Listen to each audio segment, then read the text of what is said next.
మీ బేబీకి diaper rash ఉందా? So here are some tips to avoid diaper rash.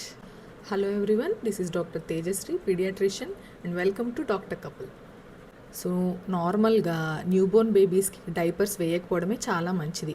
In case మనం ఇప్పుడు hospital విజిట్స్కి వెళ్ళినప్పుడు, లేదంటే బయటకు వ్యాక్సినేషన్కి తీసుకొని వెళ్ళినప్పుడు ఖచ్చితంగా డైపర్స్ వేయాల్సి వస్తుంది కదా. సో అలాంటప్పుడు డైపర్స్ ఎలా వాడాలి అండ్ డైపర్ ర్యాష్ రాకుండా ఎలా మనం అవాయిడ్ చేయొచ్చు అనేది తెలుసుకుందాం. సో ఫస్ట్ టిప్ ఏంటంటే, మోస్ట్లీ క్లాత్ డైపర్స్ దొరుకుతున్నాయి ఇప్పుడు చాలా వరకు. అంటే 2 or 3 యూరిన్స్ని కంట్రోల్ చేసేలాగా దొరుకుతున్నాయి. Cotton diapers and cloth diapers దొరుకుతున్నాయి అన్నమాట. సో అవి వాడడానికి ట్రై చేయండి. చాలా మంచివి కూడా ఉన్నాయి, చూసుకొని దానిలో సెలెక్ట్ చేసుకోండి. సో ఆ క్లాత్ డైపర్స్ వాడలేనప్పుడు నార్మల్ డైపర్స్ ఏంటంటే ఎయిర్ ఫ్లో ఉండదు కాబట్టి, సో న్యూబార్న్ బేబీస్లో అయితే ఎవ్రీ 2 అవర్స్కి ఒకసారి డైపర్ చేంజ్ చేసుకుంటే చాలా మంచిది. అండ్ చిల్డ్రన్లో 3 to 4 అవర్స్కి ఒకసారి డైపర్ చేంజ్ చేసుకుంటే ఇంకా మంచిది. సో నెక్స్ట్ ఏంటంటే, ఆ డైపర్కి చేంజ్ చేసేటప్పుడు మధ్యలో ఒక 2 to 5 minutes గ్యాప్ ఇవ్వండి. అప్పుడు ఎయిర్ ఫ్లో వస్తుంది కాబట్టి డైపర్ ర్యాష్ని ఎక్కువగా అవాయిడ్ చేయడానికి ఛాన్స్ ఉంటుందన్నమాట.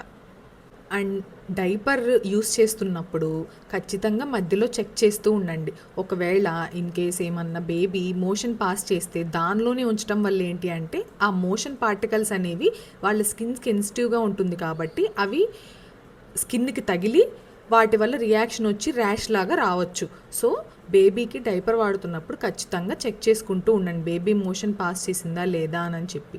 సో మోషన్ పాస్ చేసినప్పుడు ఏం చేయాలి, వెంటనే డైపర్ తీసేసి ఆ వెట్ వైప్స్తో దయచేసి క్లీన్ చేయకండి. ఆ వెట్ వైప్స్ అనేవి బేబీ స్కిన్కి సెన్సిటివ్గా ఉంటుంది కాబట్టి చాలా హార్మ్ఫుల్. దాని బదులు వామ్ వాటర్తో జస్ట్ అట్లా వామ్ వాటర్తో క్లీన్ చేస్తేనే చాలా మంచిది.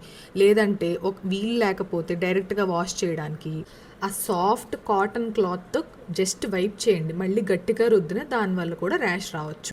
అండ్ ఫైనల్గా డైపర్ ర్యాష్ క్రీమ్స్ దొరుకుతాయి బేబీకి. Baby friendly diaper rash creams చాలా ఉన్నాయి. సో ఏదో ఒకటి చూసుకొని మంచిది సెలెక్ట్ చేసుకొని డైపర్ ర్యాష్ క్రీమ్ రాసాక తర్వాత డైపర్ వేస్తే డైపర్ ర్యాష్ని మనం అవాయిడ్ చేయగలుగుతాం అన్నమాట.